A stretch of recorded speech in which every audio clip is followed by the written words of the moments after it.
Hello students, welcome to Prep Nagari. Spoken English series के दूसरे video में हम बात करेंगे प्रोनाउन की। इससे पहले हमने इंट्रोडक्शन वीडियो कवर किया है जिसमें हमने बात की थी इंग्लिश ग्रामर की, हम क्यों पढ़ते हैं। साथ ही साथ पार्ट्स ऑफ स्पीच को डिस्कस किया था, उसके टाइप्स कितने होते हैं इनके बारे में बात की थी। उसके बाद हमने नाउन को डिस्कस किया था डिटेल में। इस वीडियो में हम बात करने वाले हैं प्रोनाउन की। ठीक है, प्रोनाउन की। तो चलिए सबसे पहले देखते हैं प्रोनाउन होता क्या है। प्रोनाउन वैसे तो हमें पता है कि नाउन के जगह पे यूज़ किया जाता है, तो हम ऐसा कह सकते हैं a pronoun is used in the place of a noun. जैसे मान लेते हैं राम एक नाउन है, ठीक है। राम के जगह पे हम इस्तेमाल करेंगे, अगर ही का करते हैं तो ही एक प्रोनाउन है। समझ लेते हैं किसी सेंटेंस के थ्रू। जैसे मैंने यहाँ पे लिखा Ram is a boy, Ram is a boy. उसके बाद मुझे आगे लिखना है ही प्लेज क्रिकेट। ठीक है, तो यहाँ पे मैंने पहले सेंटेंस में लिखा है राम इज़ अ बॉय, यानी कि राम एक लड़का है। ही प्लेज क्रिकेट, वह क्रिकेट खेलता है। तो यहाँ पे ही का जो इस्तेमाल किया मैंने, ही किसके लिए किया है? राम के लिए किया है। तो राम एक नाउन है और राम के जगह पे ही का इस्तेमाल किया, यानी कि ही एक प्रोनाउन है। तो इस तरीके से हम समझ सकते हैं कि नाउन के जगह पे हम प्रोनाउन का इस्तेमाल करते हैं। ठीक है, बट ऐसा करते क्यों है? क्या ज़रूरत पड़ती है हमें नाउन की जगह पर प्रोनाउन का इस्तेमाल करने की? तो अभी आपको पता चल जाएगा हम ऐसा क्यों करते हैं। जैसे यहाँ पे मैंने लिखा राम इज़ अ बॉय, फिर मैं लिखता हूँ राम प्लेज क्रिकेट। उसके बाद मैं लिखता हूँ राम ईट्स पिज़्ज़ा, है ना। उसके बाद मैं लिखता हूँ Ram likes to read, Ram likes to read books. अब यहाँ पे देखिए, ये सब कुछ एक ही बार मुझे बोलना हुआ तो मैं ऐसे बोलूँगा Ram is a boy, Ram plays cricket, Ram eats pizza, Ram likes to read. तो बार बार राम राम राम राम ये बार बार रिपीट हो रहा है ना। तो क्या ऐसा अगर हम किसी को बोलेंगे तो उसको भी सुनने में अच्छा नहीं लगेगा, साथ ही साथ हम बोल रहे हैं तो हमें बोलने में भी अच्छा नहीं लग रहा है। यानी कि स्पीच में, भाषा में, जब हम बोलचाल की भाषा में इस्तेमाल करेंगे, जब हम कुछ बोलेंगे तो एक ही वर्ड बार बार रिपीट ना हो, इस रिपीटिशन को कम करने के लिए हम प्रोनाउन का इस्तेमाल करते हैं। ठीक है, तो प्रोनाउन का इस्तेमाल क्यों किया जाता है? To avoid repetition we use pronoun. तो बार बार एक ही वर्ड हमें दोहराना ना पड़े, इसीलिए हम जैसे राम की जगह पे ही का इस्तेमाल कर सकते हैं, हिज का इस्तेमाल कर सकते हैं कुछ बोलना हुआ तो। उसके अलावा हिज हो गया तो ठीक है, तो हिम का इस्तेमाल कर सकते हैं। तो ये सब क्या है? ये सब प्रोनाउन है और ये रिपीटिशन को कम करने में हमारी मदद करता है। So to avoid repetition of a noun we use pronoun. ठीक है, उसके बाद है प्रोनाउन को हम सिंगुलर फॉर्म में भी यूज़ कर सकते हैं और प्लूरल फॉर्म में भी यूज़ कर सकते हैं। सिंगुलर और प्लूरल जिनको नहीं पता उनको मैं बता दूं, सिंगुलर का मतलब हिंदी में एक वचन कहते हैं और प्लूरल मतलब बहुवचन होता है, यानी कि मोर देन वन। ठीक है, मोर देन वन। तो जैसे एक वचन और बहुवचन होता है हिंदी में, सेम इंग्लिश में सिंगुलर और प्लूरल होता है। जैसे मैं बोलूँ बॉय, तो बॉय मतलब लड़का, ये सिंगुलर है। अगर मैं बोलूँ बॉयज़, यानी कि बहुत सारे लड़के हैं, तो ये प्लूरल हो गया। ठीक है, इसी तरीके से प्रोनाउन को भी हम singular as well as plural use कर सकते हैं। तो देखते हैं कैसे यूज़ करेंगे। पर्सन कितने होते हैं भाई? पर्सन 3 प्रकार के होते हैं, first person, second person and third person. ठीक है, चलिए सबसे पहले पर्सन को मैं बता दूं। फर्स्ट पर्सन कौन होता है? जैसे मान लीजिए दो लोगों में बात हो रही है, मैं खुद की बात कर रहा हूँ, मैं बात कर रहा हूँ आपसे। ठीक है, मैं यानी कि मी बात कर रहा हूँ आपसे, यानी कि यू। ठीक है, किसके बारे में बात कर रहा हूँ? किसी थर्ड पर्सन के बारे में बात कर रहा हूँ। और वो थर्ड पर्सन कौन है? मान लेते हैं थर्ड पर्सन है, थर्ड पर्सन मान लेते हैं राम है। ठीक है, थर्ड पर्सन यहाँ हमने मान लिया राम को। तो मैं बोल रहा हूँ ना, मैं आपसे बात कर रहा हूँ, यानी कि आई एम द स्पीकर, है ना। मैं आपसे बोल रहा हूँ। चलिए मैं आपको कुछ बताता हूँ राम के बारे में, कुछ सीक्रेट आपको बता रहा हूँ कि भाई तुझे पता है राम ना, राम ने क्या किया? राम एग्ज़ाम में फ़ेल हो गया। मैंने ऐसी चुगली कर दी राम की। ठीक है, तो मैंने आपसे चुगली करी है ना, तो मैं बोल रहा हूँ। सो आई एम द स्पीकर। तो जो स्पीकर होता है वो होता है फर्स्ट पर्सन, जो स्पीकर होता है वो होता है फर्स्ट पर्सन, यानी कि मैं हो गया फर्स्ट पर्सन, यानी कि हिंदी में बोले तो उत्तम पुरुष। जिसको मैं बोल रहा हूँ, जिसको बता रहा हूँ, लिसनर जो है वो है सेकंड पर्सन, है ना। ऑडियंस क्या है? Second person. क्योंकि मैं आपको बता रहा हूँ, so you are the second person, and जिसके बारे में बात कर रहा हूँ जो वहाँ पे नहीं है, he is the third person, यानी कि Ram is the third person. ठीक है, तो फर्स्ट पर्सन में सिंगुलर प्रोनाउन और प्लूरल प्रोनाउन कैसे होगा? जैसे फर्स्ट पर्सन में प्रोनाउन होगा आई का अगर प्लूरल कर दे तो हो जाएगा वी। आई मतलब मैं, वी मतलब हम लोग, मी मुझे, अस मतलब हमें, माई मेरा और आवर हमारा, माइन मेरा और आवर्स हम लोगों का। ठीक है, तो सिंगुलर प्रोनाउन क्या क्या होगा? आई, मी, माई और माइन। प्लूरल प्रोनाउन कैसे बनाएंगे? आई का बन जाएगा वी, मी का बन जाएगा अस, माई का बन जाएगा आवर एंड माइन का बन जाएगा आवर्स। ठीक है, इतना याद रहेगा। नेक्स्ट है सेकेंड पर्सन की बात करते हैं। सेकेंड पर्सन में यू होगा सिंगुलर प्रोनाउन और प्लूरल भी इसका यू ही होगा, तो इसको ध्यान में रखिएगा। सेकेंड पर्सन में योर का हो जाएगा योर ही रहेगा, एंड योर्स का योर्स ही रहेगा। तो सेकेंड पर्सन में क्या होता है? सिंगुलर प्रोनाउन जो रहता है वही प्लूरल प्रोनाउन भी रहता है, कोई चेंज नहीं आता है। थर्ड पर्सन में क्या हो जाएगा? अगर लड़के के लिए यूज़ करना है तो हम क्या क्या यूज़ करेंगे? He, she, sorry he, him, his. लड़कियों के लिए शी, हर, हर्स, और वस्तुओं के लिए इट, इट्स। ठीक है, तो ही, शी, इट का प्लूरल हो जाएगा दे, हिम, हर, इट का प्लूरल हो जाएगा देम, हिज, हर, इट्स का प्लूरल हो जाएगा their, and his, hers, its का प्लूरल हो जाएगा देयर्स। तो इस तरीके से याद रख सकते हैं आप फर्स्ट पर्सन का सिंगुलर प्रोनाउन क्या होता है और प्लूरल प्रोनाउन क्या होता है, सेकेंड पर्सन का सिंगुलर और प्लूरल क्या होता है, as well as third person का सिंगुलर और प्लूरल क्या होता है। आगे बढ़ते हैं। अब आगे बढ़ के बात करते हैं भाई टाइप्स ऑफ प्रोनाउंस की। ठीक है, टाइप्स ऑफ प्रोनाउंस की बात कर लेते हैं। तो सबसे पहले यहाँ पे जो हमारा टाइप है ना वो है relative pronoun. Relative pronoun, relative word आपने कहीं ना कहीं सुना होगा। जैसे आप किसी व्यक्ति के साथ बाजार जा रहे हैं मान लीजिए, और आपका दोस्त आपको मिल गया, तो आप कहते हो ना, जो साथ में व्यक्ति है वो पूछता है आपका दोस्त कि भाई ये तुम्हारे साथ में जो है वो कौन है? तो आप कहते हो अरे मेरा रिलेटिव है, यानी कि मेरा संबंधी है।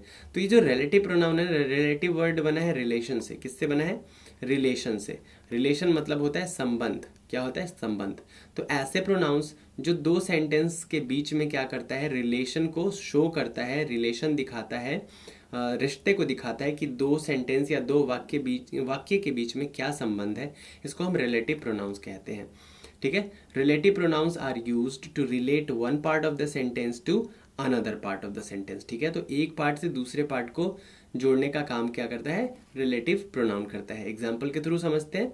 अच्छा, रिलेटिव प्रोनाउंस होते क्या कौन कौन से? जैसे विच हो गया, that, where, when, why, what, whom and whose.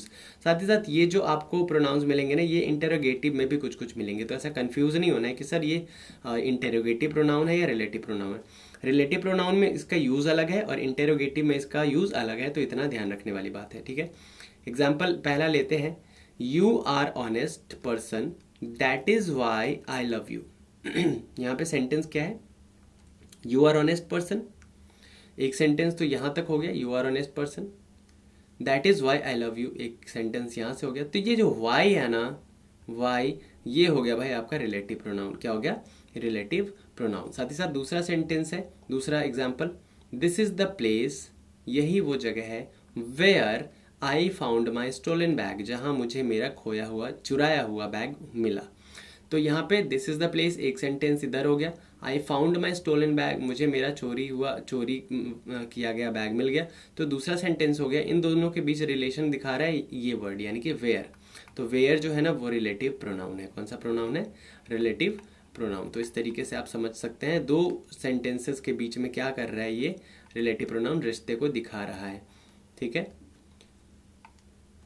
Next है पर्सनल प्रोनाउन। ठीक है, पर्सनल प्रोनाउन नाम से ही पता चल रहा है कि पर्सनल प्रोनाउन का क्या मतलब है, जो ऐसा प्रोनाउन होगा जो कि किसी सेंटेंस के सब्जेक्ट को या फिर ऑब्जेक्ट को दिखाएगा।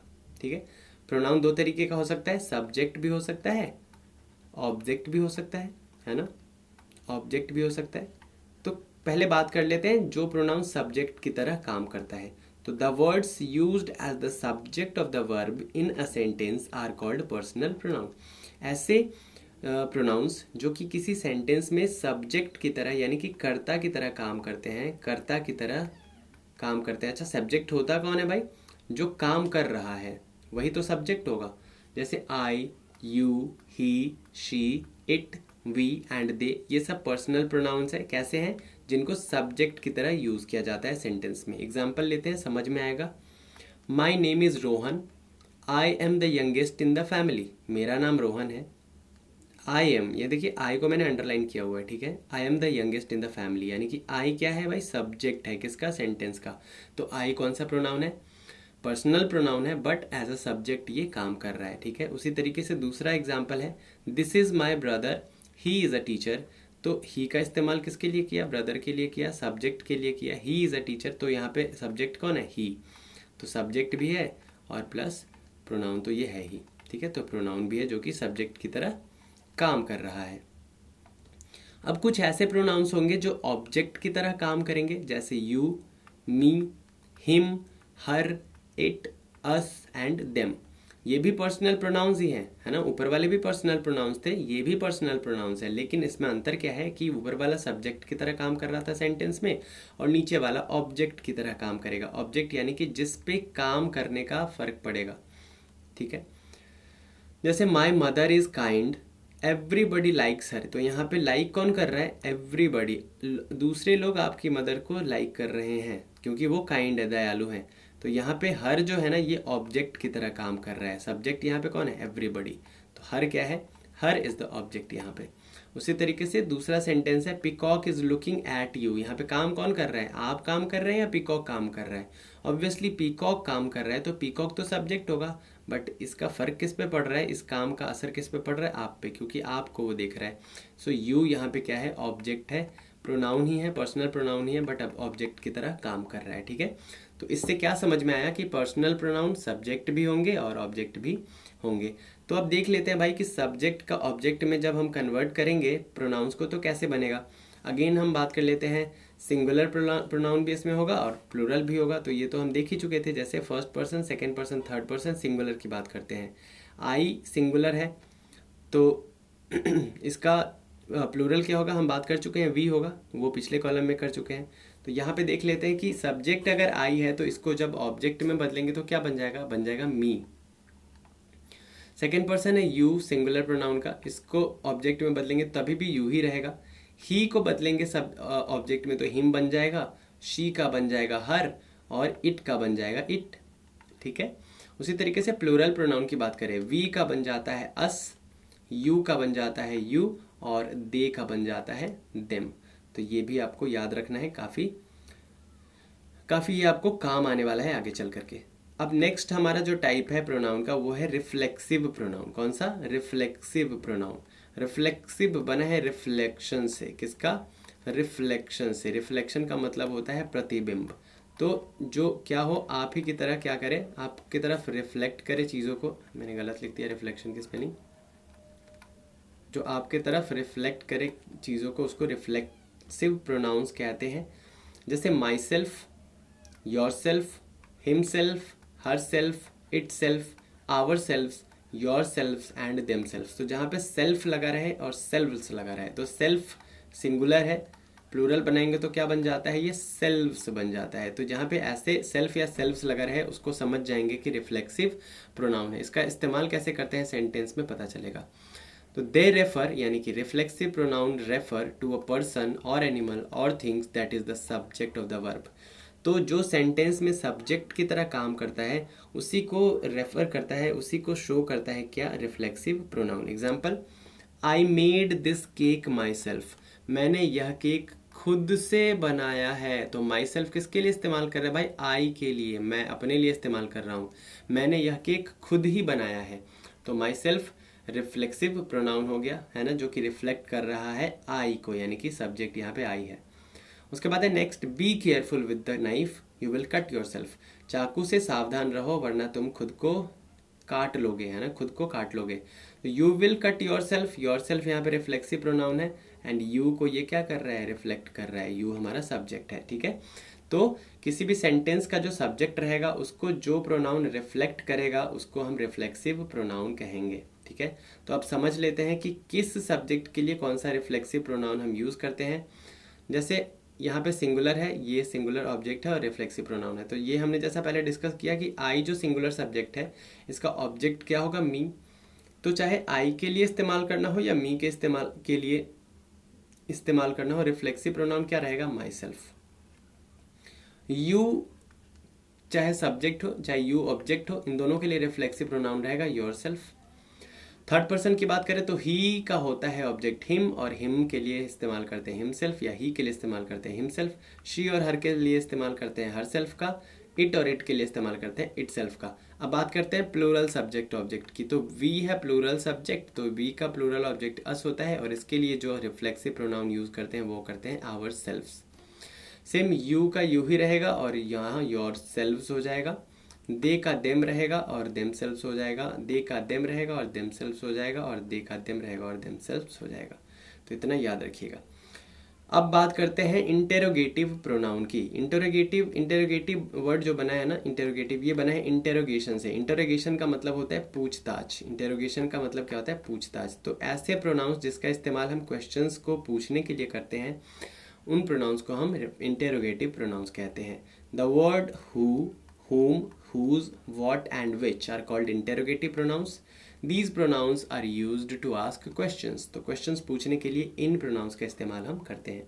जैसे पहला वर्ड लेते हैं who का इस्तेमाल कैसे करेंगे? जैसे who is he talking to, वह किससे बात कर रहा है, तो यहाँ पे जो who है ना वो interrogative pronouns है। who are those people, यहाँ पे who interrogative pronoun है। whom का इस्तेमाल कैसे करेंगे? whom का मतलब होता है किसके या किसका, है ना, किसके या किसका, या किससे, किससे ये भी हो सकता है। whom are you playing with, तुम किसके साथ खेल रहे हो, तो whom यहाँ पे इंटेरोगेटिव प्रोनाउन है। whom is he talking to, वह किससे बात कर रहा है, तो whom अगेन यहाँ पे इंटेरोगेटिव प्रोनाउन है। उसके बाद है whose मतलब किसका। whose is this umbrella, यह छाता किसका है, तो whose यहाँ पे इंटेरोगेटिव प्रोनाउन है। whose are these gloves, यह ग्लव्स किसके हैं, तो whose अगेन यहाँ पे इंटेरोगेटिव प्रोनाउन है ना। अगला वर्ड है हमारा वॉट को देख लेते हैं। वॉट का मतलब हम क्या होता है, हमें पता है। वॉट का मतलब होता है क्या। अच्छा नहीं, पहला है विच को देख लेते हैं। विच मतलब होता है कौन सा। बहुत बार आपने देखा होगा which of these are correct and so on, ऐसे क्वेश्चंस देखे होंगे। तो विच का मतलब होता है कौन सा। विच का मतलब होता है कौन सा। तो देखिए विच of these bag is yours, इनमें से कौन सा बैग तुम्हारा है, तो विच यहाँ पे इंटरोगेटिव प्रोनाउन है। व्हाट का इस्तेमाल कैसे करेंगे? जैसे what are you talking about, तुम किसके बारे में बात कर रहे हो। व्हाट यहाँ पे क्या है? Interrogative pronoun. और व्हाट इज द टाइम, समय क्या हुआ है, व्हाट अगेन यहाँ पे इंटरोगेटिव प्रोनाउन। नेक्स्ट है हमारा डेमोन्स्ट्रेटिव प्रोनाउन। डेमोन्स्ट्रेटिव बना है डेमो से। किससे बना है? डेमो से। डेमो यानी कि जब किसी चीज़ को हमें दिखाना होता है, किसी स्पेसिफिक, किसी निश्चित वस्तु के तरफ इशारा करना होता है ना, तब हम डेमोन्स्ट्रेटिव प्रोनाउन का इस्तेमाल करते हैं। जैसे दिस, दीज, दैट, दोज, इन प्रोनाउंस का इस्तेमाल हम चीज़ों की तरफ इशारा करने के लिए करते हैं। और क्योंकि इन प्रोनाउंस का इस्तेमाल हम किसी वस्तु की तरफ या किसी इंसान की तरफ इशारा करने के लिए करते हैं, इसीलिए इन्हें हम कहते हैं शोइंग वर्ड्स। ठीक है, तो दे आर शोइंग वर्ड्स। इसके अलावा the pronouns used to point out the objects और मटेरियल्स और persons are called demonstrative pronoun. तो जिन प्रोनाउंस का इस्तेमाल चीज़ों की तरफ, वस्तुओं की तरफ इशारा करने के लिए करते हैं, उनको डेमोन्स्ट्रेटिव प्रोनाउन कहते हैं, पॉइंट आउट करने के लिए करते हैं। जैसे मान लेते हैं ये एक लड़का है, ये क्या है? एक लड़का है, और मैं यहाँ पे खड़ा हूँ। मान लेते हैं मैं यहाँ पे खड़ा हूँ और मुझे बताना हुआ कि भाई ये कौन है, तो मैं बोलूँगा ना this is a boy, this is a boy. तो यहाँ पे दिस जो है ना वो डेमोन्स्ट्रेटिव प्रोनाउन है, क्योंकि इस लड़के की तरफ इशारा करने में मैंने इस्तेमाल किया। मान लेते हैं यहाँ थोड़ी दूरी पर किसी का घर था, मेरे दोस्त का, तो मैं बोल सकता हूँ ना, ऐसा बोल सकता हूँ कि that is my friends house, that is my friends house, ऐसा मैं बोल सकता हूँ। तो दैट यहाँ पे क्या है? दैट यहाँ पे डेमोन्स्ट्रेटिव प्रोनाउन है। ठीक है, तो अगर दिस का इस्तेमाल कर रहे हैं या दीज का इस्तेमाल कर रहे हैं, दिस का इस्तेमाल कब करेंगे? जब चीज़ें एक होंगी, जब चीज़ें वेट दीज मैंने गलत लिख दिया। तो दिस का इस्तेमाल तब करेंगे जब एक वस्तु होगा, और दीज का इस्तेमाल कब करेंगे? जब अनेक वस्तु होगा। तो दीज का इस्तेमाल करेंगे सिंगुलर के लिए, और दीज का इस्तेमाल करेंगे प्लूरल के लिए। एक और क्या खास बात है, दिस और दीज का इस्तेमाल करेंगे जब चीज़ें ना पास में हो। ठीक है, तो जब चीज़ें नियर हो तो दिस और दीज का इस्तेमाल करते हैं, और जब चीज़ें फार हो, दूरी पर हो, तो हम दैट या दोज का इस्तेमाल करते हैं। दैट का इस्तेमाल करेंगे जब सिंगुलर होगा और दोज का इस्तेमाल करेंगे जब प्लूरल होगा। ठीक है, तो नोट वही कह रहा है कि we use this and these for the objects that are near. तो जो चीज़ें, जो वस्तुएं आसपास है उनके लिए दिस और दीज का इस्तेमाल करते हैं, और जो दूरी पर है उनके लिए दैट और दोज का इस्तेमाल करते हैं। ठीक है, नेक्स्ट है, बात करते हैं एक एक करके सारे डेमोस्ट्रेटिव प्रोनाउन की। पहला है दिस, यानी कि आस पास में कोई लड़की है, मान लेते हैं ये एक लड़की है जो कि पास में है, तो इसके लिए मुझे बोलना हुआ कि ये एक लड़की है, तो मैं क्या बोलूँगा, दिस इज़ अ गर्ल, क्योंकि पास में खड़ी है ये। यहाँ पे एक कंप्यूटर मान लेते हैं कि रखा हुआ है, एक कंप्यूटर रखा हुआ है, तो मैं कैसे बोलूँगा भाई, ये एक कंप्यूटर रखा हुआ है, तो मैं कैसे बोलूँगा, मैं बोलूँगा दिस इज़ अ लैपटॉप। तो क्या बोलूँगा, दिस इज़ अ लैपटॉप, क्योंकि पास में रखा हुआ है और सिंगुलर भी है इसलिए दिस का इस्तेमाल किया। दैट, जब चीज़ें सिंगुलर हो लेकिन दूरी पर हो, जैसे दैट इज़ राम्स हाउस, वह राम का घर है। दैट इज़ अ माउंटेन, वह एक पहाड़ है। दीज का इस्तेमाल तब करेंगे जब चीज़ें पास में हो लेकिन प्लूरल हो, बहुवचन हो। ठीक है, जैसे दीज आर डोंकीज, ये सारे के सारे गधे हैं। These people are my friend, ये जो लोग हैं मेरे दोस्त हैं। तो ये क्या है, बहुवचन है, आई मीन प्लूरल है लेकिन पास में, इसीलिए दीज का इस्तेमाल किया। लेकिन अगर प्लूरल हो बट दूरी पर हो तो क्या करेंगे, दोज का इस्तेमाल करेंगे। दोज का मतलब होता है वे, दीज का मतलब होता है ये, दैट का मतलब होता है वह, और दिस का मतलब होता है यह। इसको भी याद रखेंगे।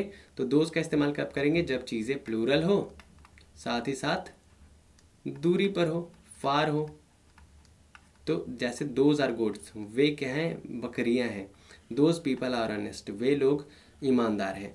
तो आई होप, उम्मीद करता हूँ कि आपको ये वीडियो पसंद आया होगा। पहला वीडियो अगर आपने अभी तक नहीं देखा है तो please go to the playlist, वहाँ पे प्लेलिस्ट में आपको पिछला वीडियो मिल जाएगा। चैनल पे नए हैं तो क्या करेंगे, सब्सक्राइब करेंगे प्रेप नगरी को। मिलते हैं नेक्स्ट वीडियो में, till then bye bye and take care.